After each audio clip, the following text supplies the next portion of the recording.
Sejam bem-vindos a mais uma edição do Oncoponto. Eu sou Leonardo Silva, oncologista do Grupo Sonhe, e convido você a dividir comigo esse espaço em que a gente conversa de forma aberta e direta sobre assuntos essenciais para quem vive ou convive com a realidade do câncer, sempre direto ao ponto. Hoje, por exemplo, o nosso papo é sobre um tema que não deveria, mas ainda é considerado um tabu para muitos pacientes, familiares e até mesmo dentro dos próprios consultórios médicos. No Oncoponto de hoje, a nossa conversa é sobre sexualidade. Seja por questões físicas, reações ao tratamento ou até mesmo aspectos emocionais, psicológicos, entre tantas mudanças que acontecem na vida de uma paciente com câncer, muitas vezes a sexualidade fica em segundo plano. Para falar mais sobre isso, eu recebo hoje a doutora Caroline Nakano. A doutora Caroline ela é ginecologista e obstetra, pós-graduada em sexualidade humana e atualmente tem um foco em estudos sobre sexualidade e câncer de mama. Doutora Caroline, muito obrigado por ter aceitado o nosso convite e estar aqui conosco hoje. Obrigada, Léo, pelo convite e a todos do Grupo Sonhe por essa oportunidade, principalmente pela iniciativa, né? Eu acredito que trazer essas informações de forma mais tranquila, mais aconchegante para o paciente, são coisas que muitas vezes eles não nos questionam no consultório, né? Mas que a gente tem que sim abordar num manejo mais informativo e mais próximo mesmo, né? Especialmente num tema tabu como sexualidade, né? Com certeza. E para começar a nossa conversa, eu queria te perguntar, o que é sexualidade?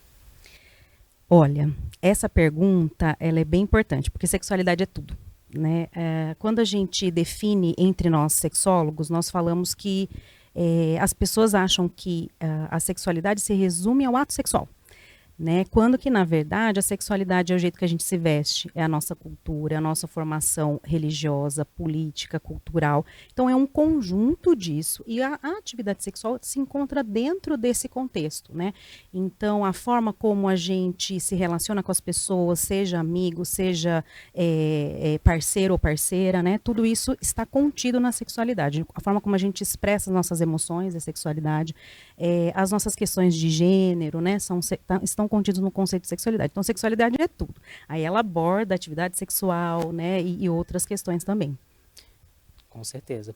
E nesse contexto, assim, falando especificamente num cenário de câncer de mama, quais fatores relacionados tanto ao câncer quanto ao tratamento eles podem afetar a sexualidade da mulher? Olha, são vários os fatores que interferem na sexualidade feminina relacionado ao câncer de mama especificamente, ou aos outros cânceres também, né? Câncer de ovário, câncer de vulva, né? Considerando que a sexualidade está dentro desse conceito multiconceitual, né? A mulher, quando ela recebe o diagnóstico de câncer, muitos fatores psicológicos afetam a sua saúde de uma maneira geral, especialmente a autoestima, né? Uhum. A gente tem fatores relacionados às questões hormonais vinculados ao tratamento. Então, quando a paciente se trata de câncer de mama ou de outros cânceres, né, nós vamos ter questões que afetam a nossa saúde mesmo hormonal. Né? Temos questões relacionadas à parceria. Muitas pacientes são deixadas pelos seus parceiros, não recebem o apoio desse parceiro num momento tão difícil.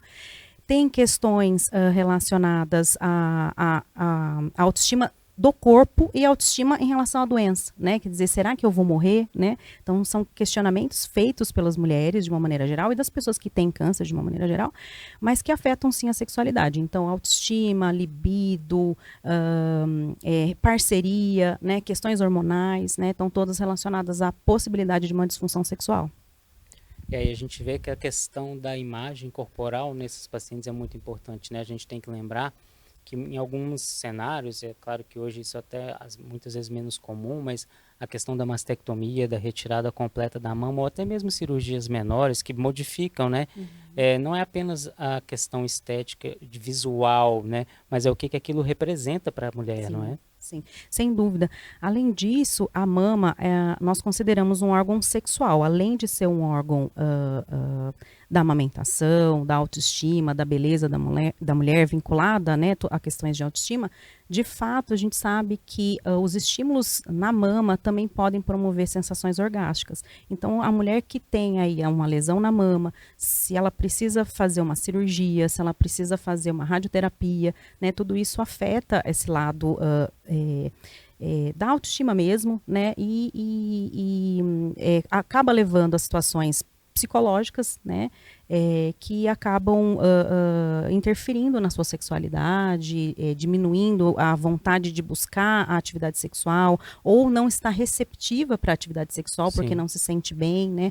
Tem a questão da dor do pós-cirúrgico que pode acontecer, por mais que nos tempos mais recentemente avançou muito o tratamento com câncer de mama, né? Mas de qualquer maneira também tem um período aí muito importante do pós-operatório que precisa ser olhado com cuidado. E pensando agora sobre os sintomas e as queixas mais comuns das mulheres relacionadas que podem, né, afetar a questão da sexualidade, quais seriam os mais comuns?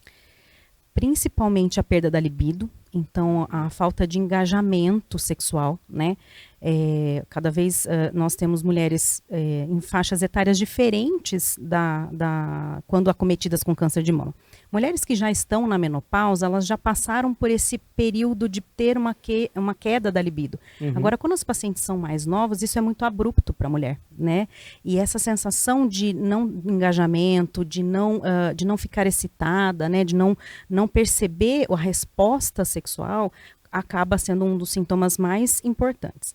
Depois a gente tem, em função de todo esse processo de excitação não ocorrer, né, e sim o tratamento interferir no canal vaginal, né, acaba tendo uma atrofia, que é um ressecamento da vagina mesmo, e diminuição mesmo do canal vaginal. Né, e isso promove dor na penetração.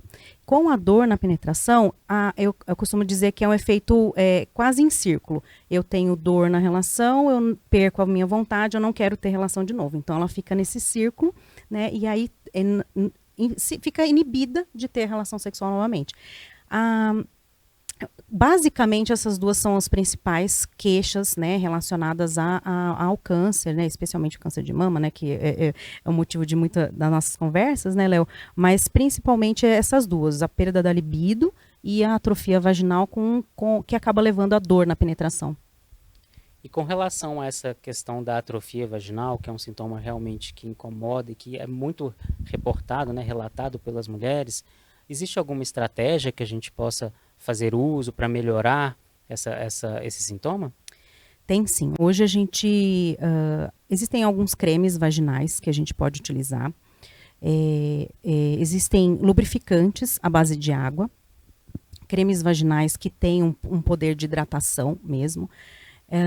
Existem algumas substâncias com hormônio que, apesar de ter possibilidade de uso, muitas pacientes não querem usar, porque quando falam em hormônio para paciente que tem um câncer, ninguém quer usar, né?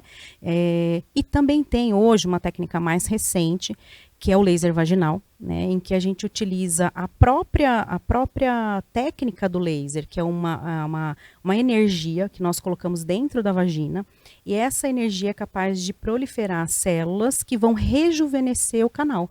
E ao rejuvenescer o canal, eu consigo produzir lubrificação. Então, assim, é uma técnica mais nova. Já aqui no Brasil a gente já tem alguns anos, né, mas que tem um excelente resultado para isso, para atrofia, e também para alguns casos de incontinência urinária a gente utiliza também. Nos cânceres, de uma maneira geral, a resposta é muito boa. As pacientes têm gostado bastante. E geralmente é uma sessão, mais de uma sessão? Como que isso é definido? Então, o protocolo de tratamento para o laser é feito da seguinte maneira: nós fazemos 3 aplicações com intervalo de 30 dias. Então, em 90 dias, a paciente está tratada, vamos dizer assim.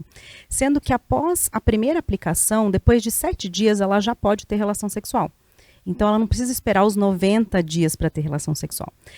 Sendo que o melhor resultado é após os 90. E aí, o que a gente indica é uma manutenção anual. Então, uma aplicação anual. Depois, pode ser que precise de uma outra aplicação, além dessa uma anual, né?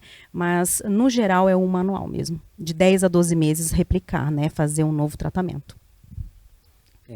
E com relação ao outro sintoma que você comentou com a gente, que é o mais comum, questão da perda da libido, existe alguma estratégia? Como que a gente pode abordar essa questão? É, nas mulheres com câncer de mama, a gente não utiliza o tradicional terapia hormonal, né? Que a gente usa na menopausa para a maior parte das mulheres. Mas o que a gente tem de estratégia?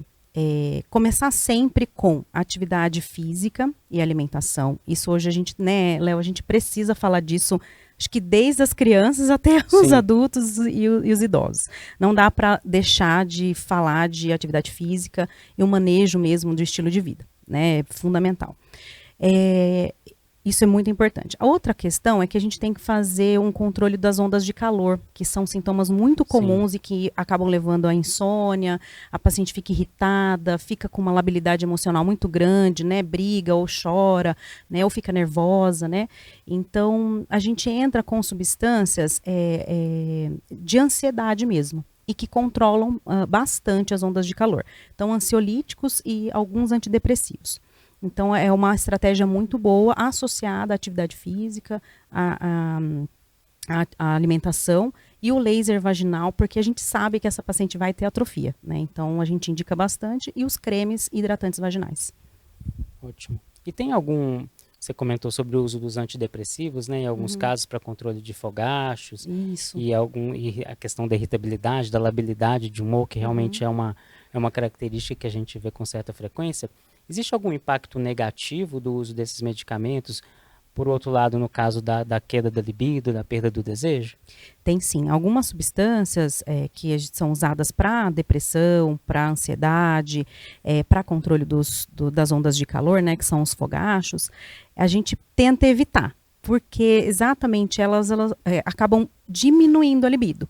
Mas a gente tem substâncias hoje, né, medicações hoje no mercado, que não vão fazer essa atuação em libido. Então, essas estão mais indicadas para pacientes que venham a ter queixa de libido ou que estão em tratamento com câncer de mama. Né? Com certeza. E existe, assim, algum mito? Porque a gente ouve bastante, né? Ah, eu posso tomar chá de amora, ou eu posso usar esse creme. Tem alguma coisa, assim, que a gente vê as pessoas comentando e que realmente não tem nenhuma eficácia, o que a gente não deveria recomendar? Olha, na verdade, no câncer de mama especificamente, a gente foge das substâncias que têm estrogênio, né?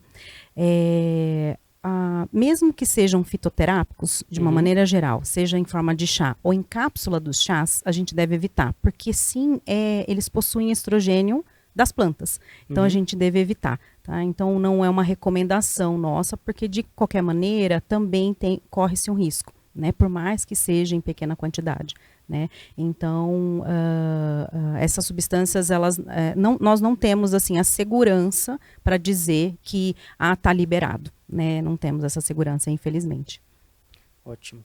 E você comentou também a respeito das mudanças de estilo de vida, e eu acho que realmente tem uma importância muito grande, não só a questão de controle de sintomas, mas hoje a gente tem evidência já de benefício até mesmo em redução do risco de recorrência de câncer de mama, por exemplo, para atividade física. No controle de sintomas, né, seja secura vaginal, questão da libido, ou até mesmo irritabilidade, transtornos de humor. Existe alguma recomendação específica relacionada à mudança de estilo de vida, algum tipo de alimento, algum tipo de suplementação, ou até mesmo algum tipo específico de atividade física? Na verdade, específico não, mas que a gente já tem, né, essa associação entre o risco de paciente com câncer de mama e aumento do risco de doenças cardiovasculares, por exemplo. Sim. Então, o que a gente recomenda, em primeiro lugar, se o paciente não tem nenhuma limitação osteoarticular, né, ou seja, lesões em osso ou articulações, que procure sim fazer exercícios aeróbicos com musculação, né? Musculação é muito importante porque nós precisamos prevenir lesão óssea e lesão ligamentar, né? Então, Léo, eu costumo dizer para as pacientes que assim, toda vez que a gente olhar um alimento e nós tivermos que descascar, ok, tá ótimo, dá para comer. Se a gente tiver que desembalar, pense um pouco, reflita, porque provavelmente esse alimento não é tão saudável. Então, a gente precisa descascar mais e desembalar menos. Então, essa eu acho que é uma dica boa, né? É uma dica fácil. Excelente dica, adorei. Você comentou um pouco a respeito do papel do parceiro eu queria que a gente explorasse um pouco mais esse tópico, né? Como que o parceiro pode ajudar a paciente nesse momento? Eu acredito que são vários os fatores, né? Tem fatores, obviamente, da parceria de longa data, de como que é esse relacionamento, se esse relacionamento é um relacionamento em que a paciente consegue já se apoiar ou já precisou ser apoio para esse parceiro também, né? Então, sem dúvida nenhuma, a parceria é fundamental para o tratamento oncológico de uma maneira geral, né?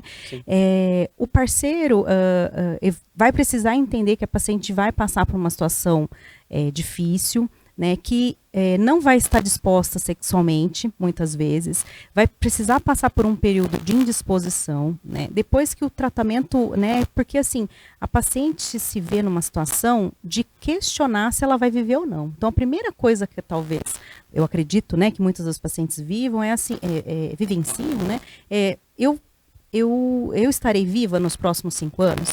Né? A partir daí, quando ela fizer o tratamento, passar por todas as etapas, aí ela vai começar a pensar, eu sobrevivi de um câncer. Então, se eu sobrevivi, o que eu quero para a minha qualidade de vida, né, pós-câncer?